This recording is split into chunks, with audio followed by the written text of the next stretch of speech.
জীৱনত আগবাঢ়ি যাবলৈ বহুতো ৰাস্তা আছিল, কিন্তু মই পথাৰ ফালে পোনাই দিলোঁ। এনেকুৱা ধৰণৰ মানে এটা কমেডি আছে, বাদ দিয়ক বাৰু সেইবিলাক। বৰ্তমান আঘোণ মাহ আৰু আঘোণৰ পথাৰত সোণগুটি বুটলাৰ সময় এয়া। আৰু আজি মই আহিলোঁ আমাৰ গাঁৱৰ দিয়াক পথাৰলৈ বন্ধু ক্ষীৰহঁতৰ ডাঙৰি বান্ধিবলৈ।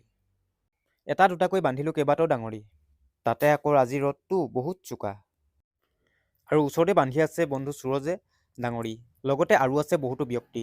ডাঙৰি বান্ধি ভাগৰ লগাত আমি সকলোৱে জীয়াই ল'লোঁ। আৰু আনফালে ককাইহঁতে বান্ধি আছে ধুনীয়া ধুনীয়াকৈ ডাঙৰি। ডাঙৰি বান্ধি হৈ যোৱাত আহিল গাড়ী, উঠালোঁ আমি ডাঙৰি। আৰু দিলোঁ ৰছীৰে বান্ধি। ট্ৰেক্টৰ এতিয়া হৈ গ'ল যাবলৈ ৰেডি। আমি যাওঁ এতিয়া নামচাই বজাৰলৈ বুলি। যিহেতু আজি দেওবাৰ, আনোগৈ আজি শাক পাচলি। শুনিছোঁ গধূলি হ'লে বোলে শাকৰ দাম কমে হুৰাহুৰে।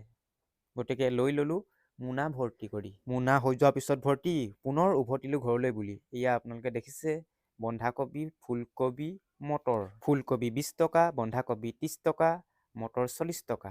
এতিয়া যাওঁ ঘৰলৈ। আপোনালোকৰ ফালে শাকৰ দাম কিমান কমেণ্ট কৰি জনাব। আৰু অৰুণাচলৰ পৰিৱেশ সঁচাই খুব সুন্দৰ, অতি মনোমোহা। গৈ যেন কিবা আমনিয়েই নালাগে। আহি আহি পাই গ'লোহি সন্ধিয়া সময়ত নদিহিঙৰ ওপৰত থকা দীঘল দলং। সৰু হৈ থাকোঁতে এই দলঙৰ তলতেই আমি বনভোজ খাইছিলোঁ।